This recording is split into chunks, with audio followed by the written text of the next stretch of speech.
And financial formulas या functions जो आपको एक्सेल में इन फ्यूचर, जैसे आप बैंक के अंदर वर्क करते हो या कोई फाइनेंस के अंदर वर्क करोगे तो वहीं इनका यूज़ करना है आपको, और जगह यूज भी नहीं होगा इनका। बैंक के अंदर जैसे FD/RD करवाते हैं लोग आजकल, FD/RD का नाम सुना होगा। FD फुल फॉर्म क्या होता है? Fixed deposit. RD क्या होता है? Recurring deposit. जिसके पास मोटा पैसा होता है वो FD करवाता है, और जिसके पास कम पैसा होता है टुकड़ों में आता है, जैसे कोई की दुकान चलती है तो लाखों में थोड़ी आ जाएंगे एक दिन में, तो वो जो डेली का देते हैं या मंथली देते हैं वो क्या कहलाता है? RD। एक होता है फाइनेंस का वर्क। फाइनेंस का वर्क समझा होगा आपने, देखा होगा, या आपने खुद ने भी फाइनेंस करा रखे होंगे। आजकल हर प्रोडक्ट फाइनेंस हो रहा है। इलेक्ट्रॉनिक का कोई भी प्रोडक्ट लो, ऑनलाइन लोगे वो भी फाइनेंस हो रहा है, और आप ऑफलाइन लेते हो वो भी फाइनेंस हो रहा है। हो रहा है कम से कम, ज़्यादा भी नहीं, 50 दुकानें तो 12 में होगी फाइनेंस की, क्योंकि हो ही इतनी गई तो मैं उनको बैंक नहीं बोलकर मैं उनको दुकान बोल रहा हूँ एक तरह से। क्योंकि आपने सुना होगा नाम Muthoot finance, Shri Ram finance, PLU finance, AU finance, हाँ ऐसे बजाज। और वैसे ही जो बैंक है HDFC खुद के फाइनेंस भी चलाने लगी, जैसे HDFC बैंक भी और HDFC का खुद का फाइनेंस भी चलता है। HDFC फर्स्ट, उसके खुद बैंक भी और खुद का फाइनेंस भी चल रहा है। वैसे काफ़ी सारे 12 के अंदर भी 50 दुकानें होगी जो फाइनेंस का वर्क करते हैं, और वो फाइनेंस की दुकानें खोल के क्यों बैठे हुए हैं? आपने देखा फाइनेंस, कोई सी भी बैंक या फाइनेंस कंपनी में जाना, बड़े AC लगे रहेंगे, लाइटिंग वगैरह, सीलिंग वगैरह सब कंप्लीट, जगह जगह मिलता है आपको। ऐसा क्यों? उनके पास पैसा कहाँ से आ रहा है? अरे आप लोगों से आ रहा है। और किसके पैसे के ऊपर बैठे हुए हो? इंटरेस्ट, ब्याज। तो दो तरह से पैसा दिए, एक तो किसी को उधार देते हो, भी बताऊंगा, जो में ब्याज मिलता है। एक हम कोई भी प्रोडक्ट को, जैसे 10 लाख की गाड़ी लेनी है व्हीकल्स में, और हमारे पास 10 लाख रुपए नहीं है, हमारे पास 2 लाख की जेब में, 3 लाख है, फिर हम 10 लाख की गाड़ी ले सकते नहीं ले सकते? 20,000 का मोबाइल लेना है, 20,000 रुपये नहीं है, जेब में 5,000 ही है, 20,000 का मोबाइल ले सकते हो? आप ले सकते हो ना? उसका क्या करवा लेते हैं हम? फाइनेंस करवा लेते हैं। आजकल तो ऑनलाइन सिस्टम भी चल रहा है, आप ऑनलाइन भी प्रोडक्ट को परचेज करोगे, वहाँ भी फाइनेंस की सुविधा मिल जाएगी आपको। उसमें इंटरेस्ट भी लिखा रहता है, कुछ में 0 रहेगा तो नहीं लगेगा, लेकिन कुछ में देखना 12%, 16%, 24%, 24% इस टाइप से लिखा रहता है। तो एक चीज़ तो पहले कंप्लीट कर लेते हैं अपन। देखो गांव में बोला जाता है कि मैंने 1 लाख रुपया 10,000 रुपये 2 रुपये सैकड़े से ले रखा है। बोलते हैं 2 रुपये सैकड़ा, तो कंप्यूटर सैकड़ा कभी भी नहीं समझेगा। 2 रुपये सैकड़े बोलेंगे तो कंप्यूटर क्या समझेगा इसको? 24%। तो बताओ 1 रुपये सैकड़े का कितना हुआ? 50 पैसे सैकड़े का कितना हुआ? ऐसे तो समझ लो। 3 रुपये सैकड़े का कितना हुआ? कंप्लीट आ गया समझ में? गांव में अगर कोई बोल दे कि भैया मैं तो सैकड़े से लिया है, तो आप उसकी कैलकुलेशन कंप्यूटर में इसको समझेगा, तो वो जो आपसे 2 रुपये सैकड़े बोलेगा तो क्या लिखना होगा आपको? 24%। ठीक है, आ जाएगा ऐसा समझ में? एक और चीज, आप कोई भी प्रोडक्ट को फाइनेंस करते हो तो उसकी क्या भरनी पड़ती है हमें? किस्त। तो किस्त तो इंग्लिश में क्या बोल देते हैं? EMI। क्या बोलते हैं इंग्लिश में? क्या होता है फुल फॉर्म? EMI का नाम सुना होगा, बोला भी होगा आपने, और मेरे तो EMI बननी है, इस मंथ में EMI आएगी। क्या होता है उसका फुल फॉर्म? किस्त तो जानते हो, इंस्टॉलमेंट होता है।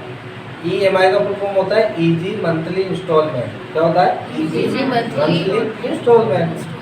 तो EMI तो भरी जाती है। तो ये EMI के 4 टाइप्स होते हैं, 4 प्रकार से हम EMI भर सकते हैं। 4 टाइप होती है, सबको पता होगा, पीछे पता है। एक तो ये 1 साल में एक ही बारी किस्त देते हैं। कुछ किसान लोग होते हैं जो 1 साल में भी दे दे, लेकिन कोई कहता है मेरे तो 2 बार फसल आती, मैं 6-6 महीने में दे सकता हूँ, तो उसको कौन सी किस्त बोलेंगे? आप पहली 6-6 महीने में जो देंगे। एक होता है कि नहीं मैं तो हर 3 महीने में दे सकता हूँ, तो उसको कौन सा बोलेंगे? क्वार्टरली। एक जो 90% जो EMI भरी जाती है वो कौन सी भरी जाती है बेटा? ये समझ में आया नहीं आया? इन चीज़ों को समझ लो, फिर इजी हो जाएगा सब। तो कितने टाइप से किस्तें दे सकते हैं? 4 टाइप, या तो ईयरली, या हाफ या क्वार्टरली, या फिर कैसे देता है? सबसे ज़्यादा कैसे कौन सी दी जाती है? मंथली। सबसे कम इंटरेस्ट इसी में लगता है, क्योंकि हर महीने जाती है। फिर इसमें थोड़ा हल्का ज़्यादा बढ़ेगा, बताऊंगा, फिर इसमें थोड़ा और ज़्यादा बढ़ेगा, इसमें थोड़ा, क्योंकि तो 1 साल में देंगे ना एक बार, थोड़ा इंटरेस्ट ज़्यादा जुड़ जाता है। और ये आपको आ गया कि गांव में जो सैकड़े बोलते हैं कंप्यूटर्स को किस में समझेगा, परसेंट में। और जो फाइनेंस वाला बैठा हुआ है वो किसके ऊपर बैठा हुआ है, इन्हीं के ऊपर। क्योंकि आप जैसे 10 लाख की आपने गाड़ी ले, शोरूम पे गए 10 लाख की गाड़ी, जेब में 3 लाख की लेनी है, 10 लाख की गाड़ी, तो शोरूम वाले को पास तो पूरे कितने जाते हैं, 10 लाख ही जाते हैं। लेकिन आपने तो 3 लाख ही दिए, बाकी 7 लाख कौन देगा उसको, फाइनेंस वाला। कौन देगा, और फाइनेंस वाला आपसे कैसे वसूल करेगा, EMI के किस्त के रूप में। और किस्त में क्या जोड़ेगा, इंटरेस्ट। क्या जोड़ेगा, इंटरेस्ट जोड़ेगा। जो भी उसका होगा 10%, 15%, 10.5%, 5.5%, जो भी होगा वो जोड़ेगा। तो इसमें जो फॉर्मूले चलेंगे वो देख लीजिए पहले तो।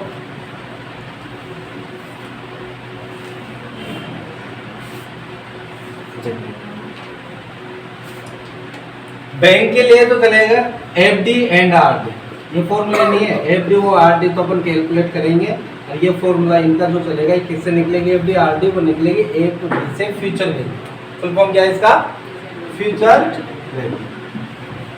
FD का फुल फॉर्म क्या बताया, फिक्स्ड डिपॉजिट। RD का क्या बताया, रिकरिंग डिपॉजिट। इसका जो फॉर्मूला चलेगा कौन सा चलेगा, फ्यूचर वैल्यू। तो ये अभी नहीं करेंगे, इसको अभी ब्लॉक, इसको बाद में करेंगे। पहले करेंगे हम फाइनेंस वाले। कौन से फॉर्मूले कंप्लीट करेंगे बेटा, फाइनेंस वाले, जिसमें EMI बननी होगी आप। तो फाइनेंस के 3 फॉर्मूले चलेंगे, एक तो चलेगा PMT, एक चलेगा IPMT और एक चलेगा PPMT। कितने चलेंगे, टोटल 3 फॉर्मूले में कंप्लीट हो जाएगा आपका फाइनेंस। और यही सेम टू सेम जो मैं यहाँ बताऊंगा, ऐसा ही काम फाइनेंस वाले करते हैं बैंक के अंदर या फाइनेंस कंपनी के अंदर, जो मैं आपको बताने जा रहा हूँ।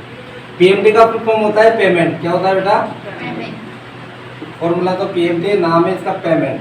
IPMT का फुल फॉर्म होगा इंटरेस्ट पेमेंट। क्या होगा, इंटरेस्ट पेमेंट। और PPMT principal payment, principal payment. समझा, पेमेंट पैसा। IPMT इंटरेस्ट, इंटरेस्ट हिंदी में क्या बोलेंगे, ब्याज। क्या बोलते हैं, ब्याज। और प्रिंसिपल हिंदी में क्या बोलते हैं, मूलधन। इन दोनों से मिलकर, किससे, इंटरेस्ट और प्रिंसिपल दोनों से मिलकर क्या बनता है, पेमेंट, यानी कि किस्त बनती है। क्या बनती है, जो आप किस्त पे करोगे ना, तो जब भी आपको किस्त पे करनी है तो कौन सा फॉर्मूला लगा देंगे, PMT का। और आपको देखना है कि जो मैं किस्त पे कर रहा हूँ उसमें मेरा ब्याज कितना जा रहा है, तो ये ब्याज देखने के लिए कौन सा फॉर्मूला लगा देंगे, IPMT का। और आपको देखना है कि जो मैं किस्त पे कर रहा हूँ उसमें मेरा मूलधन कितना जा रहा है, ये देखने के लिए कौन सा लगा देना, 3 फॉर्मूले में पूरा फाइनेंस कंप्लीट हो जाता है। ठीक है, कितने फॉर्मूले चलेंगे फाइनेंस में, 3। कौन कौन से, PMT payment, IPMT interest payment, PPMT principal payment. अब एक क्वेश्चन बनाते हैं यहाँ पर, उसको समझते हैं। इसमें एक और देख लीजिए अभी, क्योंकि अभी मैंने थोड़ी देर पहले बताया था किसके कितने फॉर्मेट है, कितने टाइप से ले सकते हैं, 4 टाइप। कैसे, एक तो ईयरली, एक हाफ ईयरली, एक क्वार्टरली और एक मंथली। याद रखना, अगर आपको किस्त ईयरली देनी हो तो रेट, जब इसके अंदर रेट आएगा, मतलब ब्याज दर जो आएगा उसको वैसा का वैसा ही रखना है, अभी बताऊंगा।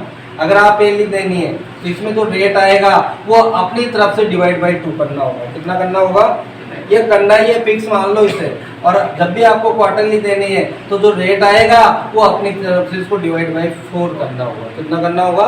और जो किस्त अगर मंथली देनी है, जब रेट आएगा तो अपनी तरफ से इसको करना है 12। ये 4 फॉर्मेट आपको याद हो जाएंगे, इससे कोई दिक्कत नहीं। पहले अपन एक एक करके निकालेंगे, पहले मंथली निकालेंगे, फिर अपन क्वार्टरली, फिर आप पहले फिर लेंगे।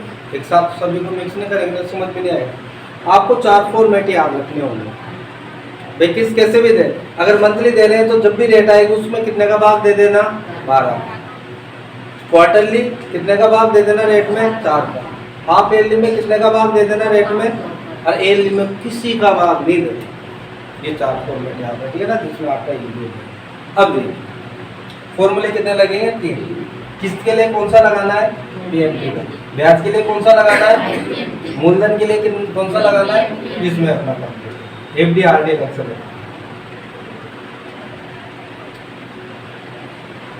जैसे आप सबसे पहले गाड़ी खरीदने का प्लान है, वैसे अभी दिवाली भी आ रही है, प्लान हो भी सकता है बाइक खरीद लो, 4 व्हीलर खरीद लो, 2 व्हीलर खरीद लो, मोबाइल खरीद सकते हो, LED खरीद सकते हो, फ्रिज कूलर, हर चीज़ फाइनेंस होगी। ऑनलाइन भी ले सकते हो, वहाँ भी फाइनेंस होगी, ऐसा नहीं कि वहाँ पे नहीं होगा।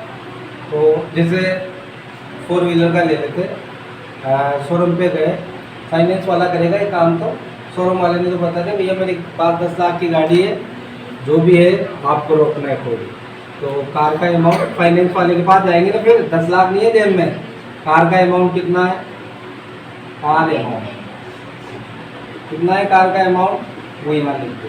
फाइनेंस वाला लिखेगा ऐसा, अगर आप वर्क करोगे तो आप देखोगे 21, 22 से 1,00,000 लाख एक और करोड़, कितने की गाड़ी है।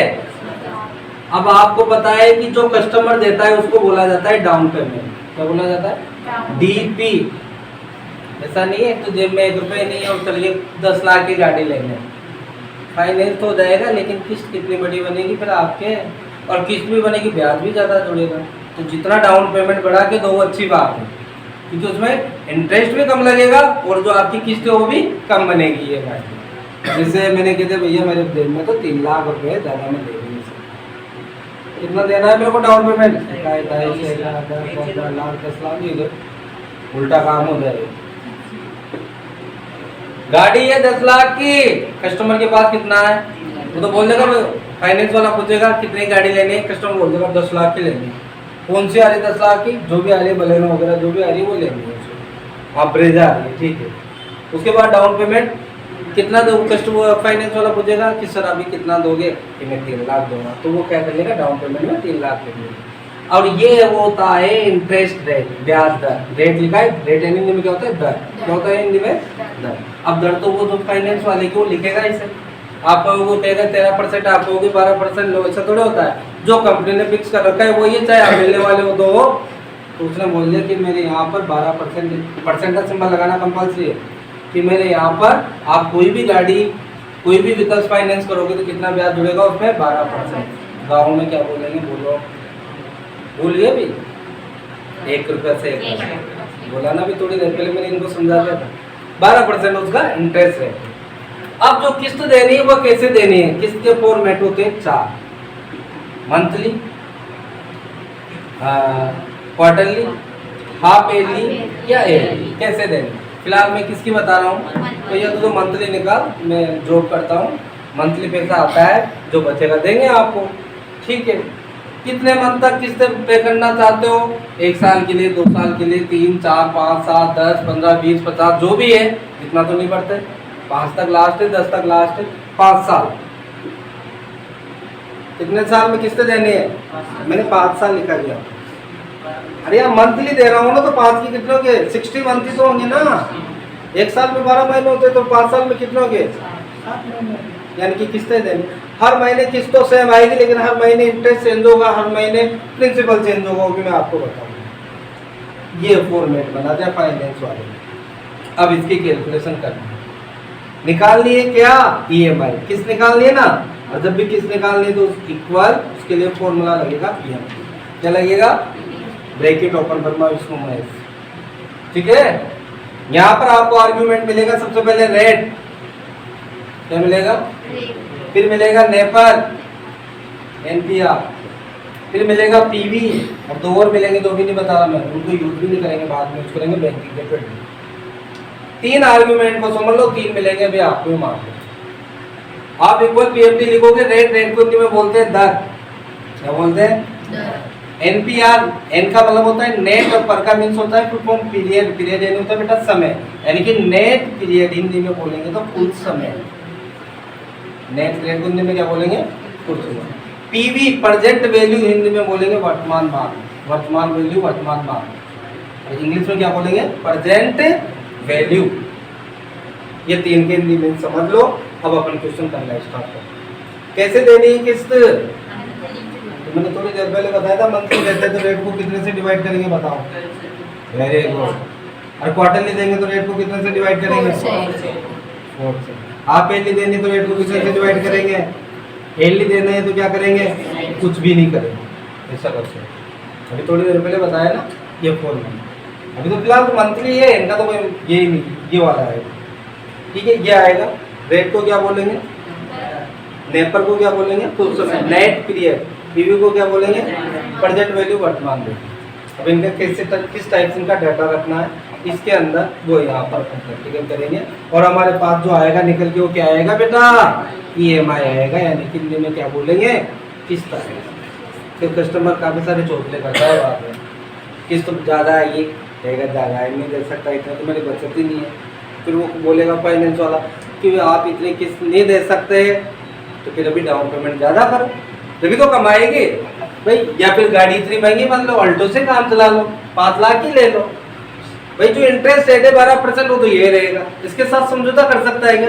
जो आप इतनी नहीं दे सकते तो मैं इंटरेस्ट कम कर दूँ, ऐसा हो जाएगा क्या? वो ये कहेगा या तो अभी डाउन पेमेंट ज़्यादा बढ़ाओ, किस्त कम करनी हो तो, या फिर गाड़ी कम रेट की लो, या फिर ये भी कह सकता है समय बढ़ा लो, 5 साल में बच्ची नहीं तो 10 साल में दो, 120 मंथ में दो किस्त।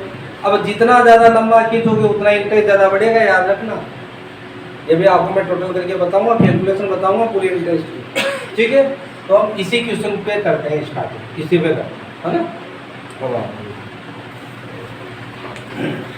ओके, क्या खरीदने जा रहे हैं? गाड़ी, कार का अमाउंट कितने की गाड़ी, अलग अलग सेल में लिखना, एक में मत लिख देना, नहीं तो अमाउंट भी एक में, कार भी एक में, कार अमाउंट। हाँ, नेक्स्ट सेल में आना तो ये टेप बटन का यूज़ कर देना या फिर एरो का यूज़ कर देना, अलग अलग सेल में लिखना सब, है ना? कितने की गाड़ी है, हो गए नहीं हुए 10 लाख। अगर आप गलती से भूल गए और आपको दोबारा से लिखना है तो दोबारा से नहीं लिख सकते, इसमें डायरेक्ट उससे पहले F2 प्रेस करना होता है। कौन सी की? ये सेल को एडिट करता है, क्या करता है ये? सेल को एडिट। F2 कर्सर आ गया, आप लिख दो, डायरेक्ट नहीं बना सकते इसे, या तो फिर माउस से डबल क्लिक कर लो, लेकिन शॉर्टकट कीजिए तो बेस्ट है। कितने की कार है? 10 लाख। दूसरे नंबर पे लिखेंगे, वहाँ भी ये लिख रखा है ना, DP डाउन पेमेंट, कस्टमर कितना दे रहा है? 3 लाख हो गया ना। ब्याज दर क्या है? रेट दर कितना बताया? कैसे देने भी फिलहाल किस्त? मंथली। कितने? 5 साल यानी कि 60 मंथ। हमें क्या याद करना है? EMI। इसके लिए कौन सा फॉर्मूला लगेगा? EMI के लिए बताया ना, PMT, या यहाँ EMI लिख लो आपके ऊपर जैसा। तो equal PMT bracket open, Brahma Vishnu Mahesh, आइए। अब आर्ग्यूमेंट वही आए ना जो मैंने वहाँ लिखे, बताओ क्या है? सबसे पहले रेट यानी दर। रेट क्या है इसमें? देखो क्या है रेट? 12% है ना। उसका सेल एड्रेस क्या हुआ? B3। सेल एड्रेस लिखना आ जाएगा इसे।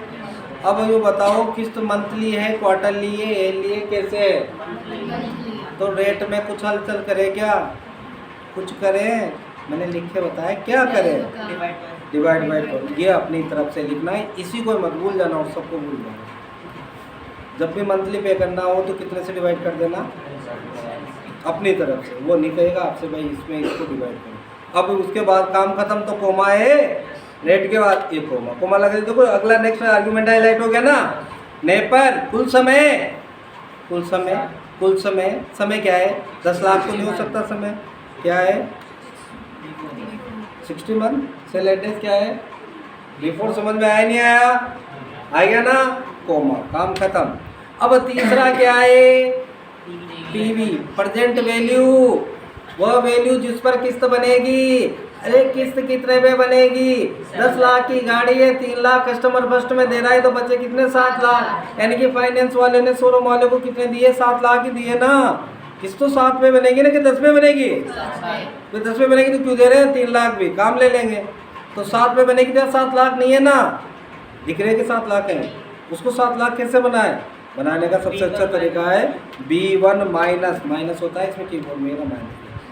B1 मतलब 10 लाख माइनस B, तो ऑटोमेटिकली कितने बच जाएंगे? 7 ही बच जाएंगे। ऐसे करते हैं, ब्रैकेट क्लोज। अभी तो सबसे सिंपल स्टेप है, और ये कर दीजिए एंटर। ये आपका ये 15,571 रुपये 11 पैसे की किस्त आएगी। पूरे 60 मंथ यही किस्त आएगी, कंप्लीट है। अब इसमें इंटरेस्ट कितना जा रहा है, इसमें प्रिंसिपल कितना जा रहा है, वो सब कैलकुलेशन अलग से करेंगे। पहले तो किस्त बन गया है। अब देखो क्या होता है, कस्टमर अलग अलग टाइप के होते हैं। गाड़ी तो ले रहे हैं, अब वो कहते हैं कि मेरे तो मंथली 10,000 से ज़्यादा बचत नहीं होती, तुमने तो 15,500 की किस्त ला दी, तो 5,500 कहाँ से एडजस्ट करूँगा? मैं तो 10,000 में बचा सकता हूँ, वो मैं दे दूँगा आपको। और कभी कभार 10 भी नहीं बचते तो एडजस्ट करके दे दूँगा। फाइनेंस वाले से कहता है कस्टमर। चलो मैं पहले इससे पहले टोटल बता देता हूँ, फिर बाद में करेंगे चर्चा। टोटल कितना पैसा चल जाएगा। 7 लाख ही दिए ना फाइनेंस वाले ने।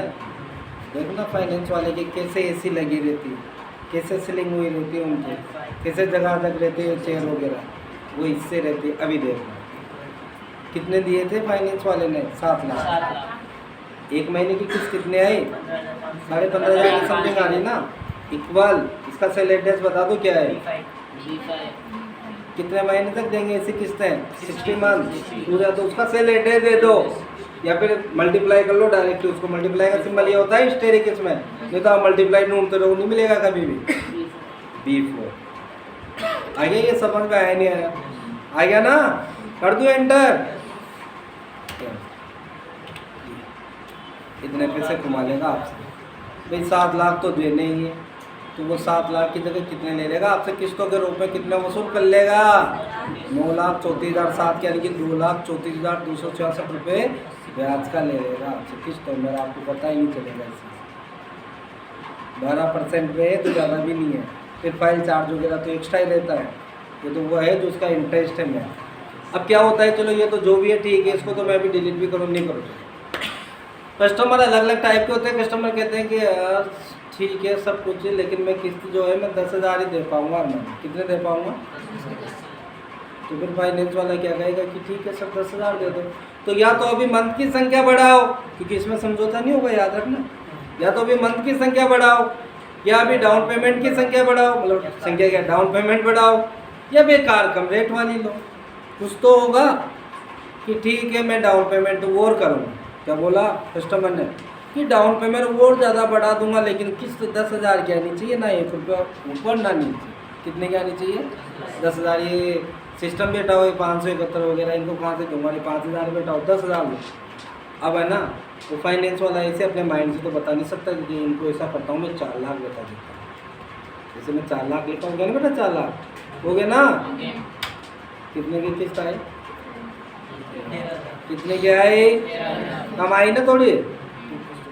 वो फाइनेंस वाला सोचेगा नहीं बेटा 6 लाख करता हूँ, देखो 6 लाख कर नहीं बेटा 5 लाख करता हूँ। वो सुबह से शाम तक ही डालता रहेगा ऐसी फिगर, कभी भी नहीं आएगा आंसर। 5 लाख ही है ना, कितना आया आपके माइंड में ऐसी कोई वैल्यू जो डाल दो जो 10,000 की किस्त आ जाए। कर सकते हो माइंड से ऐसा, नहीं कर सकते।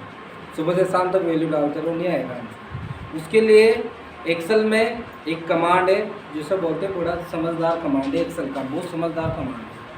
जिसे कोई समझदार प्राणी होता है ना वैसे अंडू करना। ये था ना, ये नहीं था, ये था अपना, ये था ना।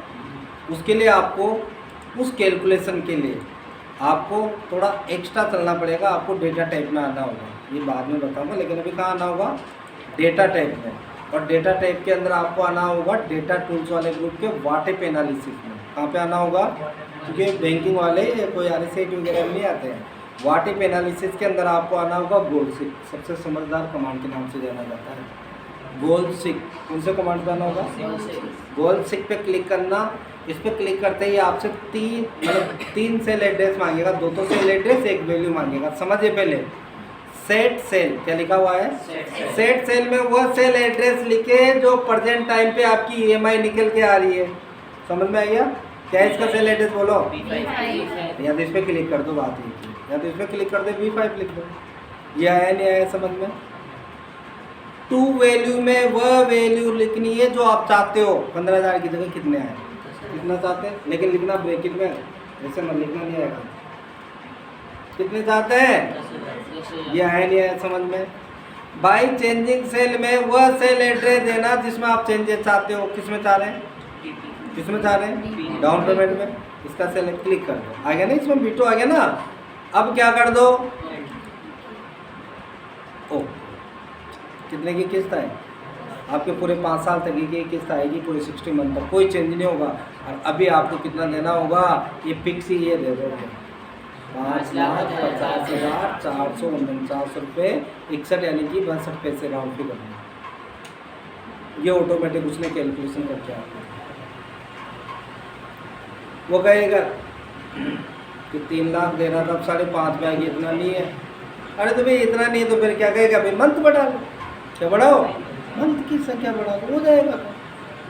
इस टाइप से चलो। वो आप पे आप ज़्यादा नहीं बताऊँगा मैं, एक बार आप खुद को भी कैलकुलेशन आनी चाहिए। उसमें टोटल 1 से 5 तक क्वेश्चन है। 6 और 7 नंबर का क्वेश्चन मत करना, बैंकिंग का क्वेश्चन है। पहला क्वेश्चन देखो किसका है, देखो बस EMI निकाल के मेरे को दिखा दो, समझ जाऊँगा कि आपको आ चुका है। EMI निकाल के बता दो मेरे को। पहला क्वेश्चन कौन सा है, नंबर 1 पे होगा ना बैंकिंग वाले फॉर्मूलों में। ठीक है, देख लो।